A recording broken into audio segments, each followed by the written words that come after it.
आप सभी का मेरे चैनल भक्ति व्रत कथा में हार्दिक स्वागत है। हिंदू धर्म में नाग पंचमी का त्योहार मनाया जाता है। कुछ क्षेत्रों में इसे भैया पंचमी के नाम से भी जाना जाता है। पंचांग के अनुसार नाग पंचमी हर वर्ष श्रावण मास के शुक्ल पक्ष की पंचमी तिथि को मनाई जाती है। मान्यताओं के अनुसार नाग पंचमी के दिन नाग देवता की पूजा की जाती है।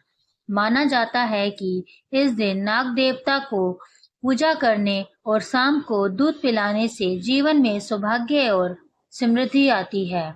इस वर्ष नाग पंचमी 9 अगस्त शुक्रवार को मनाई जाएगी। नाग पंचमी के दिन पूजा का सही समय शाम 5:47 से रात 8:27 तक है। नागपंचमी की पूजा में नागपंचमी की कथा पढ़ना बहुत ही शुभ माना जाता है। ऐसा कहा जाता है कि इस दिन कथा को पढ़े बिना नागपंचमी की पूजा अधूरी मानी जाती है। आइए नागपंचमी से जुड़ी एक पौराणिक कथा को सुनते हैं। पौराणिक कथा के अनुसार जन्मजय अर्जुन के पोते राजा परीक्षित के पुत्र थे।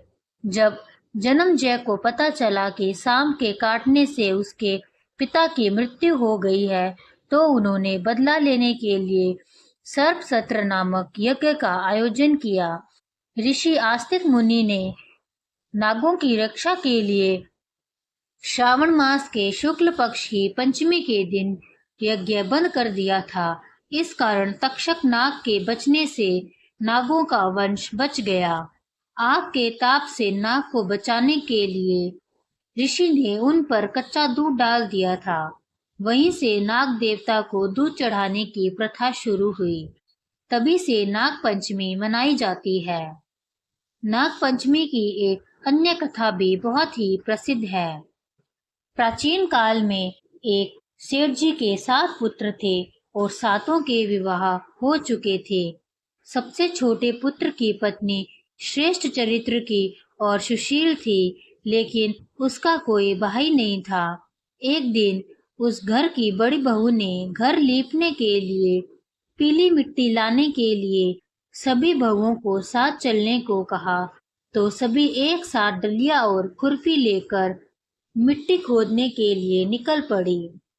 जब बहुएं मिट्टी खोद रही थी, तभी वहां एक सर्प निकला, जिसे बड़ी बहू खुरपी से मारने का प्रयास करने लगी। यह देखकर छोटी बहू ने उसे रोका और कहा, यह बेचारा निरपराध है। यह सुनकर बड़ी बहू ने उसे नहीं मारा। तब वो सांप एक और जा बैठा। तब छोटी बहू ने उससे कहा, मैं अभी लौट कर आती हूँ, तुम यहाँ से मत जाना। इतना कहकर वह सबके साथ मिट्टी लेकर घर चली गई और कामकाज में फंसकर सर्प से किए वादे को भूल गई। उसे दूसरे दिन वह बात याद आई, तो वो सबको साथ लेकर वहां पहुंची। सर्प अभी भी उस स्थान पर बैठा था। जिसे देखकर छोटी बहू बोली, भैया मुझसे भूल हो गई, उसकी क्षमा मांगती हूँ। तब सर्प बोला, अच्छा, तू आज से मेरी बहन है और मैं तेरा भाई। तुझे मुझसे जो मांगना हो मांग ले। वह बोली, मेरा कोई भैया नहीं है। अच्छा हुआ तुम मेरे भाई बन गए। कुछ दिन व्यतीत होने पर वह सांप मनुष्य रूप धारण करके छोटी बहू के घर आया और उससे कहा कि मैं इसके दूर के रिश्ते का भाई हूँ। बचपन में ही बाहर चला गया था। उसके विश्वास दिलाने पर परिवार के लोगों ने छोटी को उसके साथ भेज दिया। उसने मार्ग में बताया कि मैं वही सर्प हूँ, इसलिए तू डरना मत और जहाँ चलने में कठिनाई हो वहाँ मेरी पूंछ पकड़ लेना। छोटी बहू ने वैसा ही किया और इस प्रकार वह उसके घर पहुंच गई। सर्प के घर के धन ऐश्वर्य को देखकर वह चकित हो गई।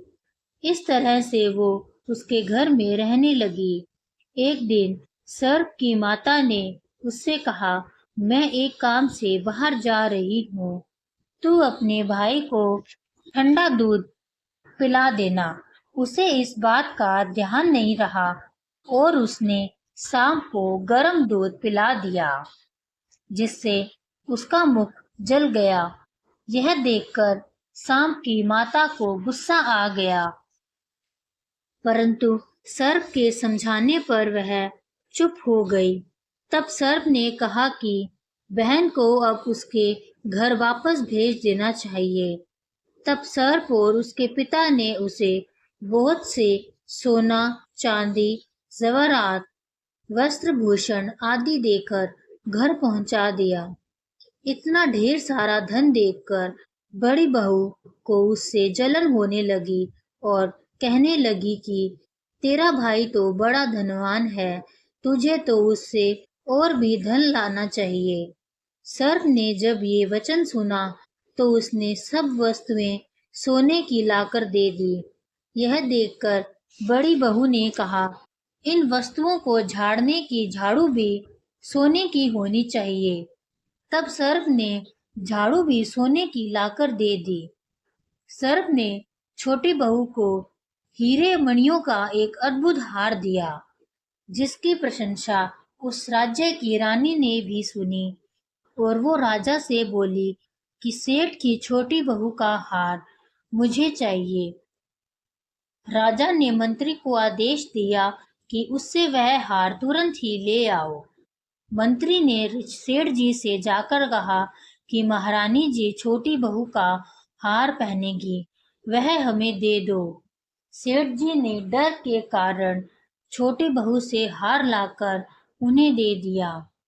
छोटी बहू को यह बात बहुत बुरी लगी।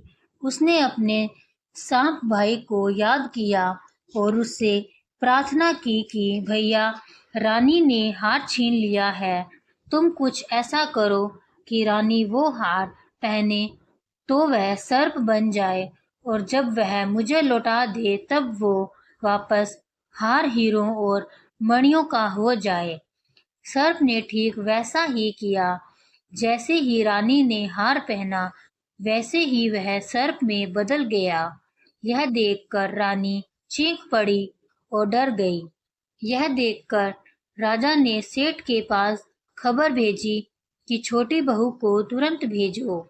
सेठ जी स्वयं छोटी बहू को लेकर राजा के दरबार में उपस्थित हो गए। राजा ने छोटी बहू से इसका कारण पूछा तो वह बोली, राजन धृष्टता, क्षमा कीजिए, ये हार ही ऐसा है कि मेरे गले में हीरो और मणियों का हो जाता है और अगर इसे कोई और पहनता है तो ये उसके गले में सर्प बन जाता है। छोटी बहू ने जैसे ही उसे पहना, वैसे ही हीरो और मणियों का हार हो गया।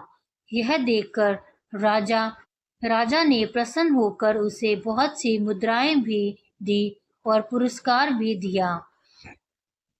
उसके धन को देखकर बड़ी बहू ने ईर्ष्या से उसके पति को उसके विरुद्ध भड़काया, जिस कारणवश पति ने अपनी पत्नी के आचरण पर शक किया। तब वह स्त्री फिर से अपने सर्प भाई को याद करने लगी। उसी समय सांप ने प्रकट होकर कहा, यदि मेरी धर्म बहन के आचरण पर किसी ने संदेह प्रकट किया तो मैं उसे खा लूंगा। यह सुनकर छोटी बहू का पति बहुत प्रसन्न हुआ और उसने सांप देवता का सत्कार किया। कहते हैं उसी दिन से नाग पंचमी का त्योहार मनाया जाता है और स्त्रियां सांप को भाई मानकर उसकी पूजा करने लगी।